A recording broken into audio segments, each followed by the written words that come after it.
Hindi makahinga si Sian. He was dying. Everything was black. Nagising to sa loob ng isang hospital room at may dextrose ang isang kamay nito. May magandang babaeng nakayukok sa kama nito. Kinapa ni Sian ang ulo ng dalaga and her head jerked up. Tears welled down her eyes. Sian, hindi kita dapat na iniwanan. Tina, ligtas ka na sa panganib. Don't ever leave me again, Tina. I won't. Pumasok si Attorney Hugo Villa sa loob ng hospital room. Kasunod nito ang asawa. Nagkulay suka ito na makita si Sian na nakahiga na sa kama. Halos himatayin din ito sa takot. Namumutla na ito sa pagod pero naging concern ito. Nagtaka sina Christina at Sian kung bakit ganun lang ang pamumutla ni Hugo Villa nang malasa ng abogado. Parang guilty ito. Dapat ay iuwi mo na siya, Mrs. Ani Sian sa asawa ng abogado. Gusto kong malaman kung ano nangyari sa'yo, giit ni Hugo. May naglagay ng lason sa alak niya, ani Christina. Dumating doon si SPO3 Lucio. Kinamusta si Sian. Mukhang nagbago ng isip ng blackmailer. Gusto ka na lamang nitong patayin. Hindi na ang blackmailer mismong may gawa nito, kundi ang niutusan nito na isang professional killer na may matinding galit kay Sian. Ani Tina. Paano mo nalaman ito? Dahil kung yung blackmailer ang gustong pumatay sa'yo, sana noon pa. Pero sinong second party na ito? Tanong ni Lucio. Si Arnel Rodeo. Kilala mo to, Sian? Saan na tanong ni Christina? Oo, naging instrumental ako sa pagkakabilanggo nito for extortion dahil nakumbinsi kong tumestigo ang laban ditong nobya nito. He vowed to get even with me. Kilala mo nga ito. Paano malalaman ang pangalan nito, Tina? Sinabi sa akin ni Mr. Dongsi. Ipapahanap ko ito sa aking mga tauhan, ani SPO3 Lucio. Ilang araw lamang si Sian sa ospital nang pauwiin na ito ng mga doktor. Si Christina ang nag-drive. May escort silang pulis at naglagay si SPO3 Lucio ng round-the-clock security sa labas ng kondo ng abogado. May isang pulis din sa loob. Inasikasong mabuti ni Tina si Sian. Tapos nang makipaglaban ni Tina sa kanyang puso. Ipinasya nitong hindi na iiwan si Sian. I will make you happy, Tina, when all of this will be over. Why do you love me, Sian?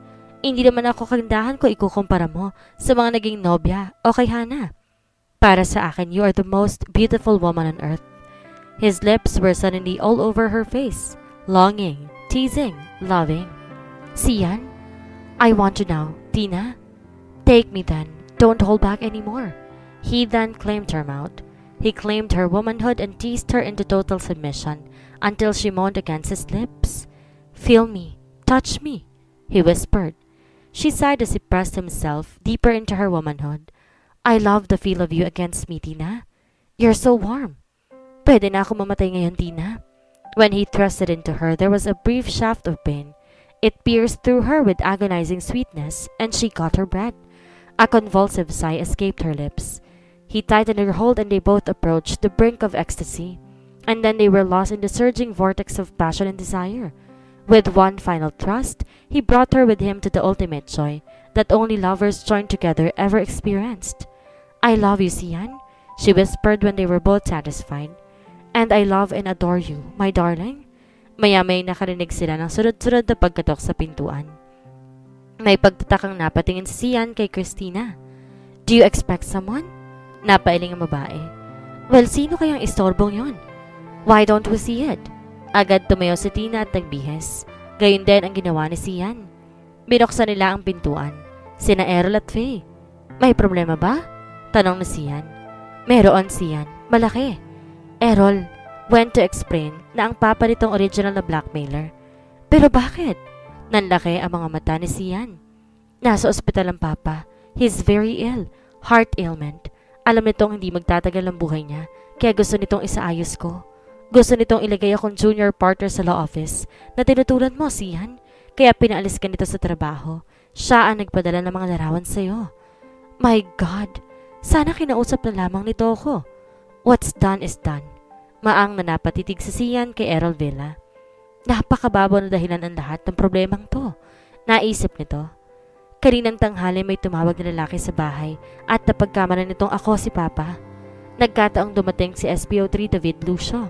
Nakinig na rin to sa sinasabi ni Errol matapos ito ipakilala ni Sian. Sinabi nito na tumawag si Arnel Rodeo para hingin kay Attorney Hugo Villa ang ipinangako nitong kabayaran sa pagpapadoktor nito ng mga larawan. Huwag nating biguin ang kriminal na ito, ani SPO3 Lucio. Ikaw, Errol, ang pupunta dito para ibigay ang pera pero susubaybayan ka namin. Hindi ko yata kaya yon, ani Errol.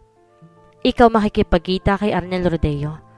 Sabihin mo dito ang totoo na may sakit ang papa mo na nakahandakan to pa rin ang pinag-usapan ng kabayaran pero bukas mo ito maibibigay. Ganon nga ang ginawa ni Errol. Kahit nangangatog sa takot, ginawa nito ito alang-alang sa papa nito. Gusto nitong linisin ang pangalan ng matanda. Naroon ako para bigyan kita ng backup, ani Christina. Kapag ibibigay mo na dito ang pera, hindi ako makakapayag, tutol pa ni Sian. Tama si Tina, ani SPO3 Lucio. Pero paanong gagawin mo para hindi ka makilala o mapaghinalaan ni Rodeo? Give me 10 minutes para makapag-ayos, ani Christina. Kapag pumasok ako sa bar na yon, magbumukha akong isang kalapating napakababa ng lipad.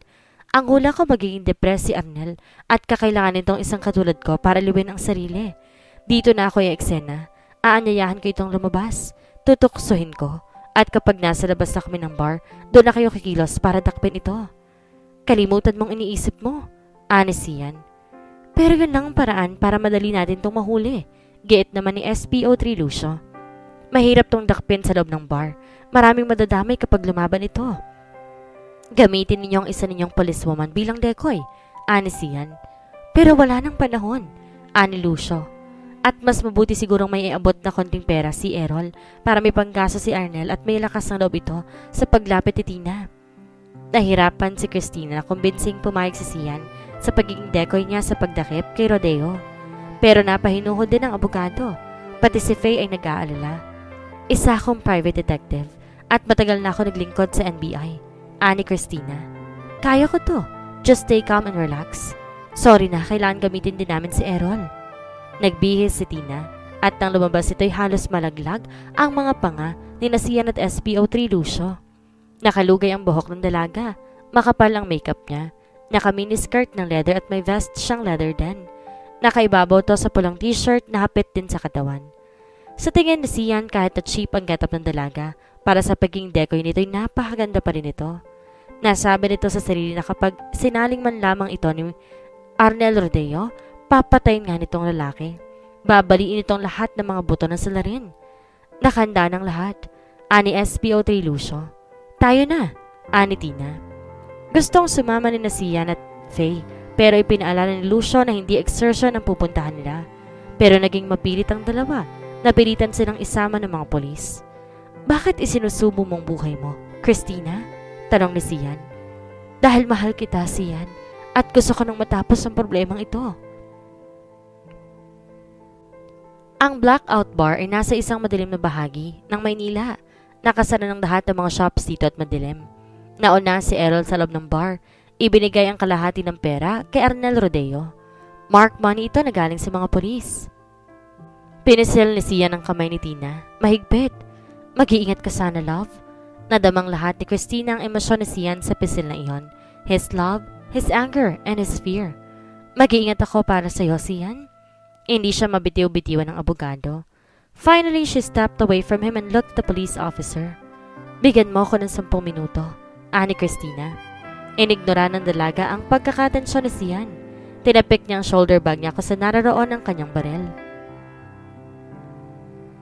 Pagkatapos ay lumakad na siya papasok sa bar. Hindi siya lumilingon. Ayaw niyang makita si Sian na nakatingin sa kanya. She did not want to see the fear and torment in his eyes. Madilim ang loob ng bar at nadatna ng dalaga doon, si Errol Villa. Nakausap pa rin si Arnel Rodeo. Nagrereklamong lalaki sa halagang ibinigay ng anak ni Hugo Villa. Kapansin-pansin ang pamumutla at pangatog ni Errol. Nang makita siya ni Errol, nagpaalam nito kay Arnel. Naupo si Christina 2 seats away from Arnel Rodeo. Iinom ka? Tanong ng bartender. Nag-iisa ka yata. Fundador, ani Christina at kinitian niya ang bartender. Idinama niya sa ngiting iyon si Arnel Rodeo. Ang askan nito sa loob-loob ng dalaga. Maputla na parang may tuberculosis. Naninilaw ang ngipin kapag humingisit mukhang aburidong demonyo. Nang ilapag ng bartender ang fundador na inorder ng dalaga, Binayaran agad to ng detective pero ngumiti ulit siya kay Arnel. Gusto mo akong ibili ng maiinom? Tanong niya. May iniinom ka na nga eh. Marahas na tugon ni Rodeo. Baka gugustuhin ko pang uminom ng pangalawa. Pinapungay niya ang kanyang mga mata. Tila naglalampong siyang pusa. Nagmamadali ako. Anang lalaki. Ako hindi. Anang dalaga. Inalaylay ni Christina ang kanyang jacket mula sa mga balikat niya para ipakita sa katabi ang sample na tinatanggihan nito. Mukhang hindi na darating ang hinihintay mo, Chong. Aniya. Narito naman ako para aliwin ka. May mapupuntahan ba tayong malapit dito? Sa wakas, naitanong ni Arnel. Meron. Ibili mo muna ako ng isa na pampainit at isasama kita. Ibinili nga siya ng lalaki. Pagkatapos inakbay nito si Tina. Tayo na. Anito't ngumisi pa si Rodeo. Hahapay-hapay na lumabas ito na nakaakbay kay Christina. Ng mga sandaling iyon, saglit na kinabahan ng dalaga. Paano kung wala na doon si SPO3 Lucio at ang mga pulis? Paano kung biglang makialam si Sian at mapahamak ito? Kinapa ng dalaga ang baril niya. Inihanda niyang gamitin to kung kinakailangan. San tayo? Tanong Rodeo. Doon. Lumakad na nga sila. Pero biglang may patrol car na sumulpot mula sa isang sulok na madilim na kalye at sumisirena pa ito with flashing lights. Hindi ito bahagi ng plano. Nang ilabas sa Tina ang kanyang baril, naglabasan ng mga pulis sa isang patrol car sa may sulok ng kalye. Pero mabilis din si Arnel. Nahugot ito ang sariling baril at nahapit ito si Tina against him. Ginawa niyang kalasag ang babae. Tumilapon ang bag ng dalaga at niluwan nito ang baril niya.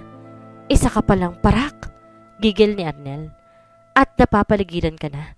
Wala kang ligtas kaya mabuti pa, sumuko ka na. Humigpit ang bisig ni Arnel around her neck. Tina gasped for breath. Rodeo, hindi ka na makakaligtas. Sigaw ni SPO3 Tayag. Pakawalan mong babae at ibaba mong baril mo. Mga ulol, hindi ninyo ako may babalik sa loob. Kapag tinila ninyo ako, mauunat ang babaeng to. Alis dyan! Huwag mong dagdagan ng murder ang marami mo ng kaso, Rodeo. Ano pang mawawala sa akin? Anang salarin. Sandali, Rodeo, ako ang kalaban mo. Biglang lumantad si Sian de la Vega.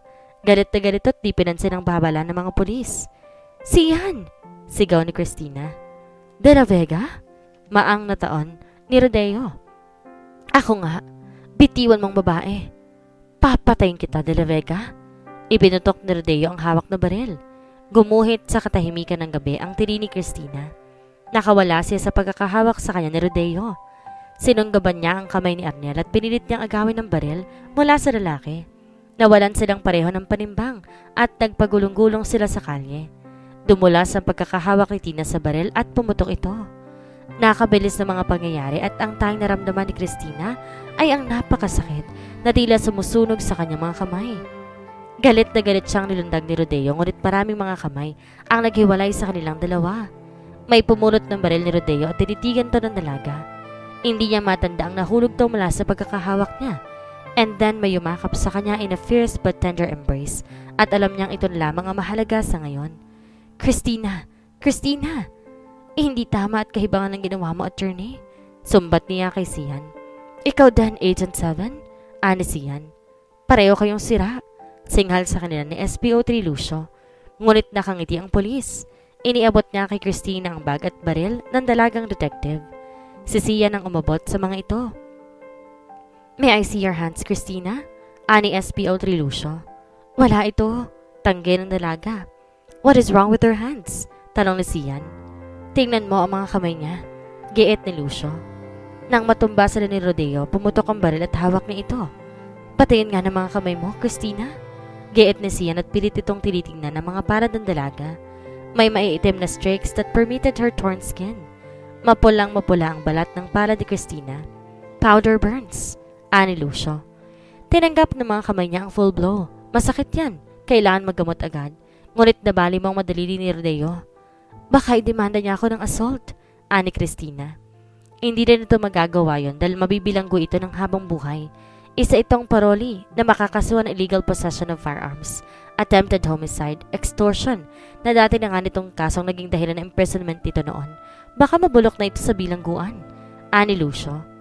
Nang makita ni siya ng mga kamay ni Tina, his expression turned murderous. Sinugod nito ang pinopusasang si Rodeo at susuntukin sana nito ito, ngunit pinigilan to ni Tina. Ako may kasalanan, Sian. Tapos na to. Tayo na sa ospital. Anang abogado. Kaya kong gamutin to. Ani Christina. Malala ang mga powder burns na iyan at baka ma-infeksyon. Ani Lucio. Isa pa, kailangan makaalis na kayo bago dumating ang media kung ayaw ninyong malagay ang mga pahayagan bukas. May tinawag itong isang pulis. Ihatid mo sila sa ospital at hanggang sa kanilang kondo. Magtalaga muna kayo doon ng security. Yes, sir. Makisakay na kayo sa amin. Ani Tina, kina Faye at Errol. Sana'y maging maayos ang buhay ninyong dalawa. Tumingin si Faye sa asawa. Alam ko hindi siya gwapo, tulad ng iyong sisiyan, pero mahal ko siya. Ani Faye. Okay si Errol. Malakas din ang loob nito. Ani Sian. Talaga? Tanong ni Faye. Tumango si Tina. Pero ikaw ang higit na nasaktan, Tina. Malayo to sa bituka. Pagbibiro pa ng dalaga. Dinala ng mga nurses at doktor si Tina sa emergency ward. Naiwan si Sian sa waiting room. He waited for what seemed an eternity. He had fallen in love. Kanina, nang marinig nitong pumutok ang baril at inakala nitong tinamaan si Tina, his heart stopped beating. He wished he was there instead of her. Sana'y siya na lamang ang nasa emergency room ngayon. Feelings, emotions. Hindi pa siya nakadama ng ganito noon, kay Hannah o sa sino mang babae. He took what he wanted and then forgot. There were never any feelings until now. He wanted Tina. He wanted a life with her, wanting much more. He loved her, needed her, desired her. Then he realized na nakatayo na pala ang dalaga sa tabi nito. She held up her bandaged hands. Para akong suma nito, aniya. Umuwi na tayo, love. Anang abogado. I want to take care of you. God, ang gwapo talaga nito, naisip ni Tina. She wanted to throw herself into his arms, kiss away the worry lines from his face. Oo, Sian, umuwi na tayo. Ipinagluto ni Sian ang masarap na sopas ang nobya. Sinubuan nito ang dalaga habang nakahigato sa kama.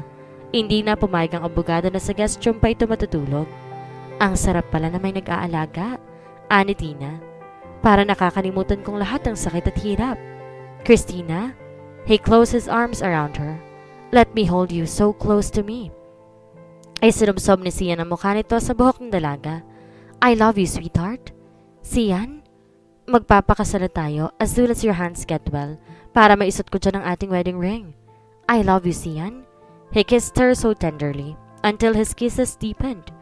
Halos hindi na makapagpigil sa Sian pero iniisip nito na mamaga ang kamay ng kasintahan. Hindi ako magiging sagabal sa trabaho mo kung sakaling gusto mong ipagpatuloy ito, ani Sian sa dalaga. Pero ayoko na, Sian. Gusto ko na maging full-time housewife and mother sa aking magiging pamilya. Pakakasal ka sa akin? Of course, if you ask me to. Sinabi ko na kanina, pakakasal tayo, hindi ba? Oo, Sian. Isisilang mo ang aking mga anak? Yes. Nagyakapan silang muli, naghalikan, nagtawanan. Ihahabla mo pa si Hugo Villa? Hindi na, kawaawa naman yung matanda. Good. Kinabukasan, kinuha ng dalawa ang mga gamit ni Tina sa inuupahang bahay ng dalaga. Kinuha na nila si Ava. I will miss this house, ani Tina. Matagal din ako dito. Lahat ng pagbabago, nagdudulot ng sakit, ani Sian. Natural lamang ito. Habang binabagtas ng kotse ni Sian ang daan pabalik sa kanyang kondo, hindi nila napansin ni Tina ang isang kotse na nakasunod sa kanila. Pumarada ito sa hindi kalayo ng kondo na makarating na doon ng magkasintahan. Sa loob, isang milyonaryong insyik ang nakaupo at nakangiti ng buong kasiyahan. Pinagmisan nito ang magkasintahan hanggang nawala na sa mga tingin nito ang dalawa. Uuwi na ba tayo, Mr. Dongsi? Tanong ni siya na bodyguard nito. Yes, pero remind me to buy a gift para sa kasal ni Tina at Sian. Bukas kailangan madala mo to sa kanila. Ilang sandali pa, isang police patrol car na naka-assign bilang security sa vicinity ng condominium ang umalis na rin. Nirecall na ito sa presinto. Wala nang panganib. Kasunod nitong umalis ang Mercedes-Benz. Sa loob, tuwang-tuwa ang pusa ni Ava nang ilapit nila ni Tina ang matabang pusa na dalaga na si Ava. Agad nagkasundo ang mga ito. Pinakain ng dalawa ang mga pusa. Pagkatapos ay pumasok na ang mga ito sa kanilang master's bedroom. I-deliver na bukas ang iyong wedding gown, ani Sian sa kasintahan. And then sa makalawa, the wedding. May gusto kang sabihin, ano? Biro pa ni Tina. Perhaps, pwede na nating i-advance ang honeymoon? Hindi ba matagal nang nangyari yon? Ganting biro ni Christina. Oh well, for us, every day will be a honeymoon, ani Tina. And they embraced and kissed each other passionately. Marami pong salamat sa inyong pakikinig sa Dakilang Pag-ibig sa pagitan ni Tina at Sian. Sa muli, maraming salamat po.